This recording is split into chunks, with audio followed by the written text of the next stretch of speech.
ஆண்டவருடைய இனிய நாமத்தில் உங்களை சந்திப்பதில் மிக்க மகிழ்ச்சி அடைகின்றேன்.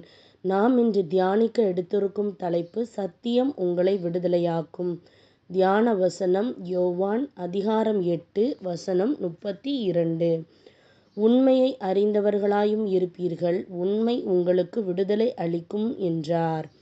இந்த வசனத்தின் மூலமாக கடவுள் நமக்கு உணர்த்துவதை சிந்திப்போமா? கிறிஸ்துவுக்குள் பிரியமானவர்களே, இன்றைய வாக்குத்தத்த வசனம் நமக்கு உண்மையை மட்டுமே எடுத்துரைக்கின்றது. நாம் பல காரியங்களால் கட்டப்பட்டு இருக்கின்றோம். நாம் அனைவருமே விடுதலையை, சுதந்திரத்தை விரும்புகின்றோம். எதை செய்ய வேண்டும், வெற்றி அடைவதற்கு என்ன செய்ய வேண்டும் என்பதையெல்லாம் நாம் அறிந்திருக்கின்றோம். பரிசுத்தத்தை காத்து கொள்வதற்கு நாம் என்ன செய்ய வேண்டும், எதை செய்யக்கூடாது என்பதும், எல்லோரிடமும் கலந்து பழகுவதற்கு என்னென்ன குணநலன்கள் தேவை என்பதும் நமக்கு தெரியும். ஆனால் எவ்வளவோ முயற்சி செய்தும் அதை செய்ய இயலாத நிலையில் இருக்கின்றோம். நல்லெண்ணத்தோடு நேர்மையாக நடக்கின்றோம். ஆனால் அதற்கான பலனுக்காக காத்திருக்க வேண்டியுள்ளது. செய்ய வேண்டியவை எல்லாவற்றையும் செய்துவிட்டேன், ஆனால் ஏன் பலன் கிடைக்கவில்லை? முன்னேறி செல்லக்கூடாமல் கட்டப்பட்டிருப்பதாக உணர்கின்றேன் என்று கூறுகின்றோம். இயேசு, என் பிள்ளைகளை, சத்தியத்தை அறிந்து கொள்ளுங்கள், சத்தியம் உங்களை விடுதலையாக்கும் என்று கூறுகின்றார். சத்தியமாவது என்ன? சத்தியம் என்பது ஏது என்று அல்ல, அது யார் என்றே கேட்க வேண்டும். நானே வழியும் சத்தியமும் ஜீவனுமாய் இருக்கின்றேன். என்னாலே அல்லாமல் ஒருவனும் பிதாவினிடத்தில் வரமாட்டான் என்று கூறியுள்ளார். நான் அவரையும் அவருடைய உயிர்த்தெழுதலின் வல்லமையையும் அவருடைய பாடுகளின் ஐக்கியத்தையும் அறிகிறதற்கு அவருடைய மரணத்திற்குள்ளாகி எப்படியாயினும் நான் மரித்தோரிலிருந்து உயிரோடு எழும்பதற்கு தகுதியாக்கும்படியாக என்று பவுல் கூறுகின்றார். 2 சீடர்கள் எம்மாவு என்ற கிராமத்துக்கு சென்றனர். இயேசு கிறிஸ்து சிலுவைக்கு சென்று மரித்ததால் அவர்கள் மிகவும் வேதனையுடனும் துக்கத்துடனும் இருந்தனர். ஆனால் அவர் உயிரோடு எழுந்துவிட்டார் என்பதை அவர்கள் அறியாதிருந்தனர்.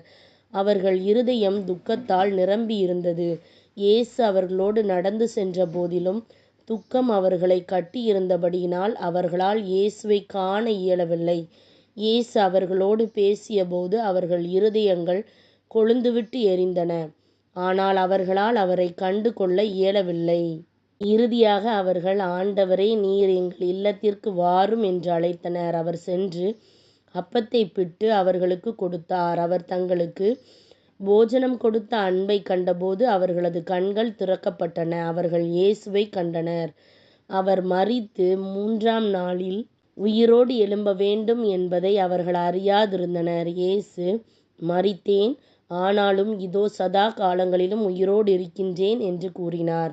இயேசு உங்கள் வாழ்க்கையை நடத்தி கொண்டிருப்பதை நீங்கள் கண்டு கொள்ளும்படி அவர் உங்கள் கண்களை திறக்க வேண்டும் என்று நான் ஜெபிக்கின்றேன்.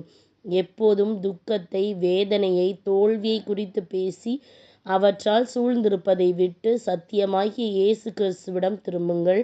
அவர் உங்களுக்காக யாவற்றையும் செய்து முடிப்பார். இழப்புகளிலிருந்தும் மரணத்திலிருந்தும் உங்களை எழுப்புவார்.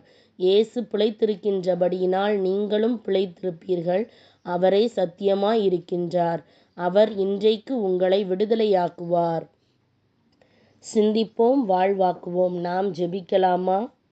அன்பின் பரம தகப்பனே, நான் உம்மை நம்புகின்றேன். ஆண்டவரே, என் வாழ்க்கையும் நான் இருக்கும் சூழ்நிலையும் நீரே பொறுப்பெடுத்துக் கொண்டு என்னை விடுதலையாக்கும். உம்முடைய ஆசீர்வாதத்தை நான் விடுதலையோடு அனுபவித்து மகிழ உதவும். இயேசுவின் நாமத்தில் ஜெபிக்கின்றேன் நல்ல பிதாவே, ஆமேன். இந்த நாள் விடுதலையின் நாளாக அமைவதாக. Praise the Lord.